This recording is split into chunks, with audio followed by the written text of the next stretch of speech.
ഇന്ന് ലീവുള്ള ദിവസമാട്ടോ. രാവിലെ 10:30 വരെ ഞങ്ങൾ അടിപൊളിയായിട്ട് അങ്ങോട്ട് ഉറങ്ങി. എന്നിട്ട് മോളെ പിടിച്ച് എണീപ്പിച്ച് ബാത്റൂമിൽ കൊണ്ട് ഈ പല്ലൊക്കെ തേപ്പിച്ച് മുഖമൊക്കെ ഒന്ന് കഴുകി കൊടുത്ത് എന്നിട്ട് ഞാനും ഒന്ന് ഫ്രഷ് ആയി. നേരം വൈകിയതുകൊണ്ട് ഞങ്ങൾ ഇന്ന് സിമ്പിൾ ആയിട്ടുള്ള ബ്രേക്ക്ഫാസ്റ്റ് ആട്ടോ ഉണ്ടാക്കുന്നത്. ഉച്ചക്കത്തെ ഫുഡ് എന്തെങ്കിലും ഒരു സ്പെഷ്യൽ ഉണ്ടാക്കാന്ന് വിചാരിച്ച്. നാട്ടിലെത്തിയാൽ ഉമ്മ പച്ചക്കായും ഉരുളക്കിഴങ്ങും ചിക്കനൊക്കെ ഇട്ട് തേങ്ങ അരച്ചുള്ള ഒരു സ്പെഷ്യൽ കറിയും മഞ്ഞച്ചോറും ഉണ്ടാക്കി തരലുണ്ട്. അതെങ്ങനെ ഉണ്ടാക്കലെന്ന് ഉമ്മനെ വിളിച്ച് ചോദിച്ച് മനസ്സിലാക്കിയെടുത്ത്. അപ്പോഴേക്കും ഓള് ഫ്രൈ പാനിൽ വെളിച്ചെണ്ണ വെച്ച് നേന്ത്രപ്പഴം ചെറിയ പീസാക്കി കട്ട് ചെയ്തിട്ട് നല്ലോണം വാട്ടിയെടുത്തതിന് ശേഷം അതിലേക്ക് കുറച്ച് തേങ്ങയും പാകത്തിലുള്ള പഞ്ചസാരയൊക്കെ ഇട്ട് ഒന്ന് നല്ലോണം വേവിച്ചെടുത്ത്. പെട്ടെന്ന് ഉണ്ടാക്കാൻ പറ്റുക ഇതൊക്കെ തന്നെ അല്ലേ. ചായ ഉണ്ടാക്കുന്ന ആള് ഞാൻ തന്നെ ആട്ടോ. അങ്ങനെ പാലൊക്കെ പാർന്നുള്ള ഒരു അടിപൊളി ചായ ഉണ്ടാക്കിയെടുത്ത്. ഇന്നലെ രാത്രി സൂക്ക് പോയപ്പോൾ എന്നെ കൊണ്ട് വാങ്ങിപ്പിച്ചത്. അത് എളുപ്പം തീരുമാനാക്കി തരും. ചായ 3 ഗ്ലാസ്സിലേക്കും പാർന്നപ്പോൾ കുറച്ച് കുറഞ്ഞു പോയോ എന്നൊരു സംശയം. എന്നാലും അങ്ങോട്ട് ഒപ്പിച്ച് പാർന്ന് ഞാൻ. എന്നിട്ട് പഴം വാട്ടിയതെടുത്ത് ഒരു പ്ലേറ്റിലേക്ക് ഇട്ട് എന്നിട്ട് ഞങ്ങൾ 3 ഇരുന്ന് ചായയും കുടിച്ച് പഴം വാട്ടിയതൊക്കെ തിന്നിട്ടോ. ചായ കുടിച്ചപ്പോഴേക്കും പള്ളിയിൽ പോകാനുള്ള സമയം ഏകദേശം കണക്കായി വന്നിക്കണ്. ഇവിടെ 11:45 ജുമാ നിസ്കാരം. ഓളോട് ഫുഡൊക്കെ ഞാൻ വന്നിട്ടുണ്ടാക്കാന്ന് പറഞ്ഞ് ഞാൻ വേഗം പോയി കുളിച്ച് ഡ്രസ്സൊക്കെ ചേഞ്ച് ആക്കി പള്ളിയിലേക്ക് പോവാട്ടോ.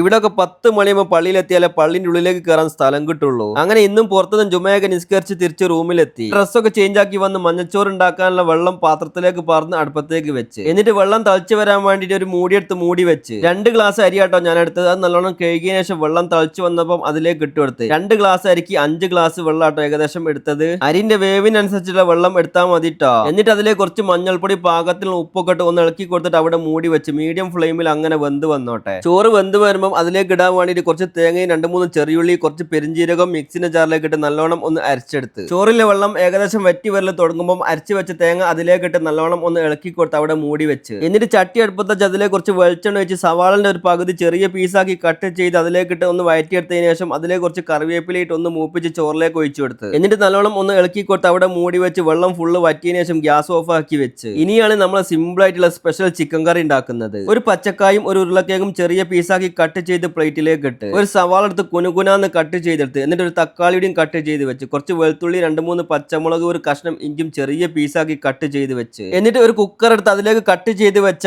പച്ചക്കായി ഉരുളക്കിഴങ്ങ് സവാള തക്കാളി വെളുത്തുള്ളി ഇഞ്ചി പച്ചമുളക് ഇട്ടെടുത്തിട്ട് 2.5 ടീസ്പൂൺ മല്ലിപ്പൊടി 1/2 ടീസ്പൂൺ മഞ്ഞൾപ്പൊടി 1.5 ടീസ്പൂൺ മുളക് പൊടി പാകത്തിലുള്ള ഉപ്പൊക്കെ ഇട്ട് കൈകൊണ്ട് നല്ലോണം മിക്സ് ചെയ്ത് പാകത്തിലുള്ള വെള്ളമൊക്കെ വെച്ച് അടുപ്പത്ത് വെച്ച് 2 വിസിൽ അടുപ്പിച്ചെടുക്കുക. എന്നിട്ട് ആവിയൊക്കെ പോക്കി മൂടി തുറന്നിട്ട് കഴുകി വെച്ച ചിക്കനും അതിലേക്ക് ഇട്ട് ഒന്ന് ഇളക്കി കൊടുത്തതിന് ശേഷം അടിച്ചു വെച്ച ഒരു 3 വിസിലൂടിയും അടുപ്പിച്ചെടുക്കുക. എന്നിട്ട് 2-3 ചെറിയുള്ളി ഇട്ട് പാകത്തിനുള്ള തേങ്ങ അരച്ചെടുത്തത് കറിയിലേക്ക് ഒഴിച്ചു കൊടുക്കുക. എന്നിട്ട് ചട്ടിയിൽ വെളിച്ചെണ്ണ വെച്ച് ചെറിയുള്ളിയും കറിവേപ്പിലയിട്ട് നല്ലോണം വയറ്റിയെടുക്കുക. അതിലേക്ക് കുറച്ച് കുരുമുളക് പൊടി ഇട്ട് നല്ലോണം മൂപ്പിച്ചിട്ട് കറി അതിലേക്ക് ഒഴിച്ചപ്പം സൂപ്പർ കറി റെഡിയായി വന്നിട്ടോ. അതിന്റെ ഇടയിൽ കൂടെ ഓള് അടിപൊളി ചിക്കൻ പൊരിച്ചതൊക്കെ റെഡിയാക്കി വെച്ചിക്കണ്. എന്നിട്ട് ഫുഡൊക്കെ മേശമ്മ കൊണ്ടുപോയി വെച്ച് ഞങ്ങൾ 3 ഒപ്പരം ഇരുന്ന് കഴിച്ചിട്ടോ. അടിപൊളി. ഇഷ്ടപ്പെട്ടാൽ ഒരു ലൈക്കും ഷെയറും ചെയ്യാൻ മറക്കല്ലേ.